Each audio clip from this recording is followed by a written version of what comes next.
जुमाना माफ करना। क्या हम यहाँ ही सो गए थे? हम घर नहीं गए थे? कोई मसला तो नहीं होगा? होगा, और बहुत बड़ा।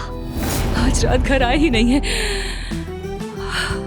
यानी कि वो ओजान के साथ ही है। क्यों वो पूरी रात घर नहीं आई, ओजान के पास रुकी रही, ओजान के साथ रात गुजारी। क्या तुम इतनी बेहया निकलोगी सोचा नहीं था मैंने बिल्कुल भी। हाँ, तुम तो आस्तीन का सांप निकली बेशरम। तुम अपनी बहन के साथ ऐसा कैसे कर सकती हो? हाँ, जरा शर्म नहीं आई? कैसे छोड़ दूं मैं? उसने मेरी बेटी को अपने घर में रख लिया है, दोनों ही एक ही घर में रहते हैं।